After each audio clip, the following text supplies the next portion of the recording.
గమనించాల్సిన ప్రాంతం నుంచి వచ్చారు. దాని మీద నిఘా వర్గాలు ఇప్పటిదాకా ఎందుకు ఇనిషియేట్ చేయలేదు, వాళ్ళ బ్యాక్గ్రౌండ్ చెక్ చేయలేదని. వాస్తవంగా గఫూర్ గారికి ఒక సబ్మిషన్, గఫూర్ గారు ఇస్మావిల్ అనే ముజమ్మిల్ అతను ఆ డాక్టర్ని SHSC కాలేజ్ మెడికల్ కాలేజీ నుంచి లెఫ్టినెంట్ గవర్నర్ డిస్మిస్ చేయించారు. అతని మీద అప్పటికే ఉన్నాయి.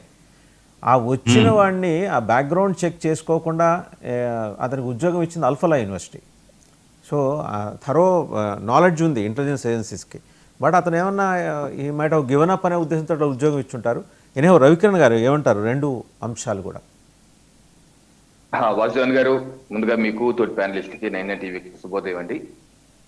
ఈరోజు రాష్ట్రానికి విచ్చేస్తున్న ప్రధానమంత్రి నరేంద్ర మోడీ గారికి నా తరఫున, ప్రజల తరఫున, పార్టీ తరఫున శుభాకాంక్షలు, స్వాగతం సుస్వాగతం అండి.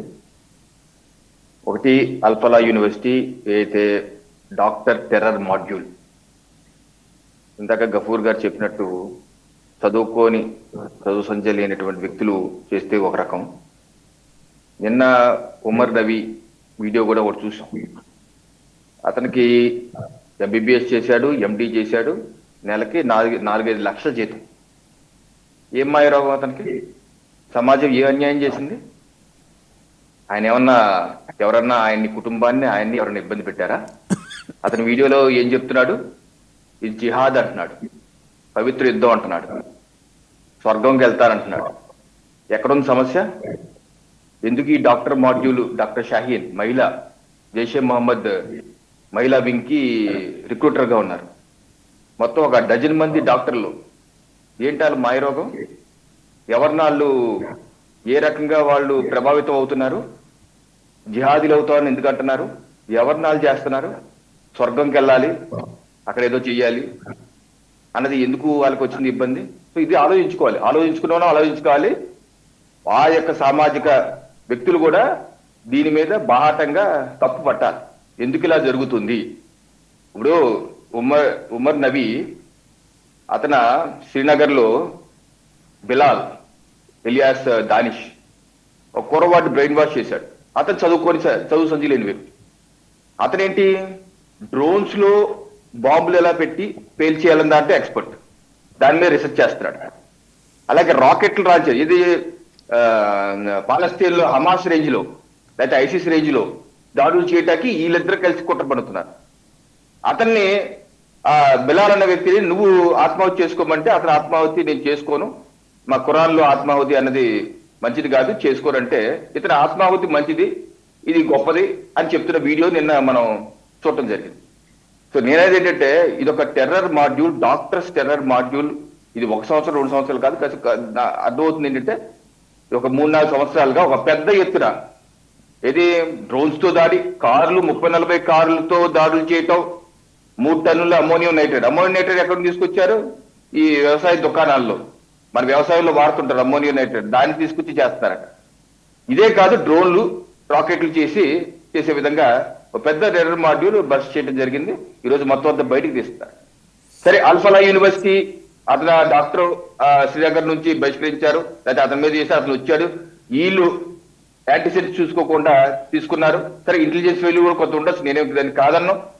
అయితే సమస్య ఏమవుతుందంటే అండి, వాసుదేవన్ గారు, ఢిల్లీలో చాలా మంది శ్రీనగర్ లో కాశ్మీరీ పండిట్లు ఊచకోత తర్వాత అనేక మంది కాశ్మీర్లు పండిట్లు కావచ్చు, అనేక మంది అక్కడ నుంచి చదువు కోసమో లేకపోతే బ్రతుకు తెరువు కోసం ఢిల్లీకి వచ్చేసారు. అలాగే నార్త్ ఈస్ట్ ఈశాన్య రాష్ట్రాల్లో ఉన్న డిస్టర్బెన్స్ దృష్ట్యా కూడా వాళ్ళందరూ వచ్చి ఇక్కడికే చదువుకుంటారు. సో ఢిల్లీ అనేది అందరి కేంద్రం అని, దేశంలో ఎక్కడ డిస్టర్బెన్స్ వచ్చినా వాళ్ళందరూ వచ్చి ఢిల్లీలో పంజాబ్ నుంచి అటు నుంచి వచ్చి ఉంటారు. సో అదొకటి ఉంది. అయితే అల్ఫలా యూనివర్సిటీ దాని యొక్క ఛాన్సలర్ సిద్దికి, అహ్మద్ సిద్దికి, ఇద్దరు అన్నదమ్ములు, జావేద్ సిద్దికి అండ్ హమూద్ సిద్దికి, వీళ్ళిద్దరికి క్రిమినల్ కేసెస్. హమూద్ సిద్దికిని మొన్న ఆదివారం హైదరాబాద్ లో పట్టుకున్నారు. ఏంటి అంటే 20 ఏళ్ల క్రితం ఆయన చేసినటువంటి cheating case Indore police station లో కేసు నమోదైంది. అది మొన్న ఆదివారంలో పట్టుకున్నారు.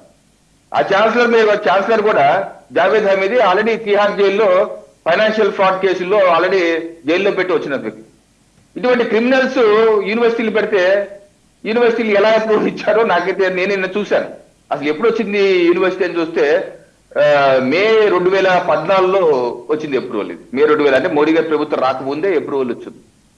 సో ఈ రకమైన వ్యక్తులు ఢిల్లీ నడిబొడ్డులో యూనివర్సిటీ నడపటం, దాన్ని అక్కడ పనిచేస్తున్నటువంటి అసోసియేట్ ప్రొఫెసర్లు చేయటం, దీన్ని ఒక పెద్ద మాడ్యూల్ గా తయారు చేసి ఇది మన విషయాన్ని కూడా, ఇది మన చెట్టు ఉంటది, ఆ చెట్టులో చిన్న చిన్న సైనైడ్లు దానంతా సేకరించి వన్ ఫైన్ డే అది చెరువుల్లోనో దేంట్లోనో కలిపి వేలాది మందిని చంపేయాలని చెప్పి కుట్రపడుతున్నారు. సో నా మైండ్ ఏ రకంగా ఈ ఆలోచన విధానంగా వెళ్ళిపోతుంది. ఇది పెద్ద టెర్రర్ మాడ్యూల్ ని బస్ చేయటం. వాళ్ళు జనవరి 26వ తారీఖు ఏదో ప్లాన్ చేసుకున్నారు, ముందుగానే ఇది జరిగింది. సో ఇది చాలా అత్యంత ప్రమాదకరం. జనవరి 26 కాదండి, దానికన్నా ముందు డిసెంబర్ 6. డిసెంబర్ 6 కావచ్చు, జనవరి 26 కావచ్చు. ఇది ప్లాన్ చేసుకుని అనేక దీన్ని ప్రభుత్వం కొంచెం లేట్ అయినా సరైన సమయంలో ఈ బ్లాస్ట్ జరగకుండా కూడా కాపాడితే బాగుండేది. నో డౌట్ అండి. అంటే నిఘా వ్యవస్థలు మాత్రం అద్భుతంగా పనిచేశాయండి. మనం వీ హావ్ టు అప్రిషియేట్. ఎందుకంటే మేజర్ అన్వాంటెడ్ హ్యాపెనింగ్ ని వాళ్ళు అరెస్ట్ చేశారు, ముందర కాకుండా అడ్డుకున్నారు. వాళ్ళు చాలా బాగా పనిచేశారు. అవునండి, ఎందుకంటే ఇంత పెద్ద దేశంలో 140 కోట్ల ప్రజలు ప్రతి అనుగుణంగా ఒక నిఘా మనిషి ఉండటం అంటే సాధ్యం కాదు. అలాగే చాలా అవార్డ్ చేశారు. అభినందన శుభాకాంక్షలు. అలాగే తెలుగు ఐపీఎస్ ఆఫీసర్ శ్రీనగర్ లో ఆ పోస్టర్ అంటిస్తున్నటువంటి అతనికి ఏం మాయరోగం, ఐపీఎస్ ఆఫీసర్, ఆయన అభినందించాలి. పోస్టరే కదా అని వదిలేదు. ఎవరి పోస్టర్ పెట్టారని చెప్పి సీసీ కెమెరా చూస్తే ఆడో డాక్టర్. ఏంటి మాయరోగం? డాక్టర్లో వీళ్ళందరికీ ఏంటి మాయరోగం వచ్చిందో నాకు అర్థం కావట్లేదు. ఏ సమాజం వాళ్ళకేం తక్కువ చేసింది? ఇంకా రేపు పొద్దున ఆ డాక్టర్ల దగ్గర చికిత్సకి ఎవరు వెళ్తాడు? అల్ఫాలా యూనివర్సిటీకి ఎవరు వెళ్తాడు? ఎవరిని మీరు ఇబ్బంది పెడుతున్నారు? దేనికోసం చేస్తున్నారు? ఇది బుద్ధి జ్ఞానం ఉండాలి, ఆలోచించాలి. దేనికోసం చేస్తున్నారు? మాస్టర్ భూమిలో పుట్టి దేశంలో పుట్టి ఈ దేశంలో నీకు అన్ని ఇచ్చి ప్రభుత్వం ప్రజలు కట్టే సొమ్ములతో మిమ్మల్ని చదివించి ప్రజలు కట్టే పన్నులతో మీకు దారపోసి మిమ్మల్ని ఇంత వాళ్ళు చేస్తే సమాజానికి మీరు ఇష్టం ఏంటి? ఆ వ్యక్తులు ఆలోచించుకోవాలి, ఆ సంస్థలు ఆలోచించుకోవాలి. అలాగే రెండోది నక్సల్ హెడ్మా. ఇప్పుడు ప్రజాస్వామ్య దేశంలో బ్యాలెట్ నమ్మనం, బుల్లెట్ నే నమ్ముకుంటానన్నవాడు ఆ బుల్లెట్ తోనే పోతాడు. అది మరోసారి నిరూపితమైంది. ఏంటి అర్థం పర్థం లేని హింస గత 2 దశాబ్దాలుగా అతను చేస్తుంది ఏంటి? సంతోష్ అలియాస్ హెడ్మా ఎంతమంది వందలాది మంది సిఆర్పిఎఫ్ బలగాల్ని, పోలీసుల్ని, రాజకీయ నాయకుల్ని ఘోరంగా చంపేశాడు. అతను నరూప రాక్షసుడు. ఛత్తీస్గఢ్ పిసిసి అధ్యక్షుడిని చంపేశాడు. నవీన్ పటేల్ ఇది పేరుంది.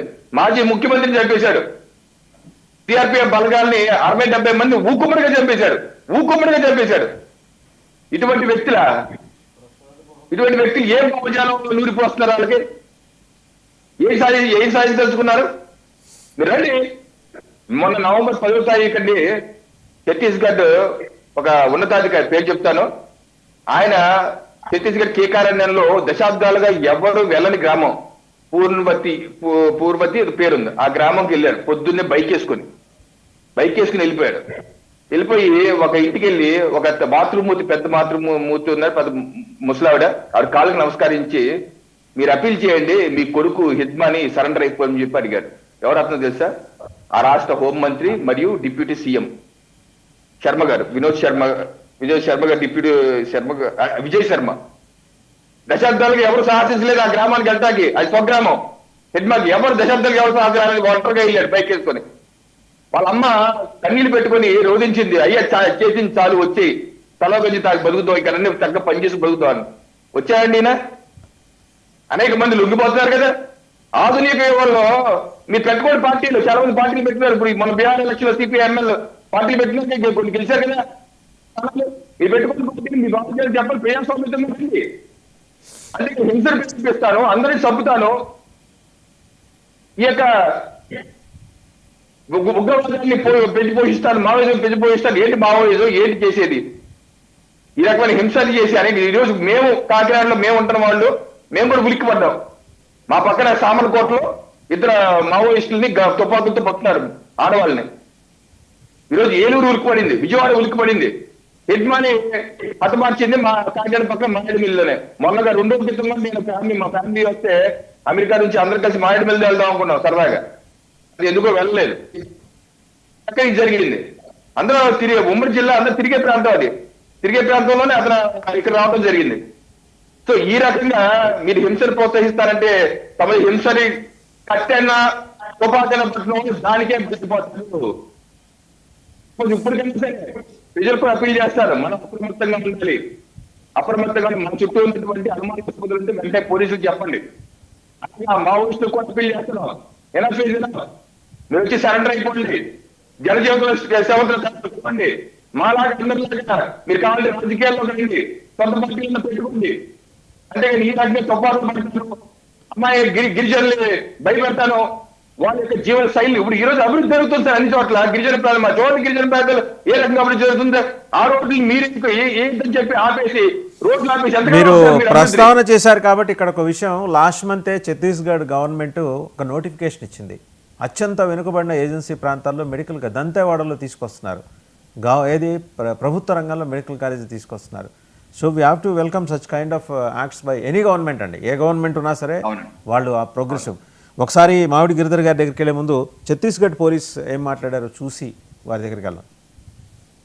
ఎగ్జాక్ట్లీ ఎక్కడి నుండి ఇన్ఫర్మేషన్ వచ్చింది, ఎలా వచ్చింది అన్నది that we cannot reveal. Sir ఇక్కడ ఇగ్మా కూడా ఇక్కడి నుంచి వెళ్ళినట్టు సమాచారం ఉంటుంది. ఏం సార్ ఇక్కడ ఉన్నాడు? అదే దట్ ఈస్ నాట్ కన్ఫర్మ్.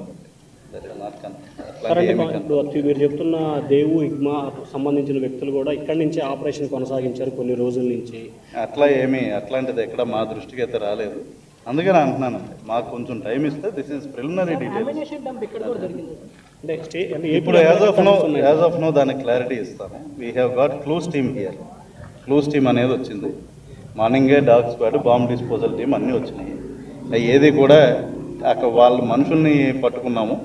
అదేవిధంగా వాళ్ళకి సంబంధించిన వస్తువులు అవి కూడా డిస్టర్బ్ చేయకుండా అలానే ఉంచడం జరిగింది. టీమ్స్ అన్నీ వచ్చినాయి కాబట్టి వాటిని 1 by 1 మేము చెక్ చేసి దాంట్లో ఏమన్నా బాంబులు ఉన్నాయా, లేకపోతే ల్యాండ్ మైన్స్ ఏమైనా ఉన్నాయా, ఎమ్యునిషన్ ఎంత ఉంది, వెపన్స్ ఏమున్నాయి, ఏ విధమైన ఉన్నాయి అన్నవి కూడా మేము గమనిస్తాం.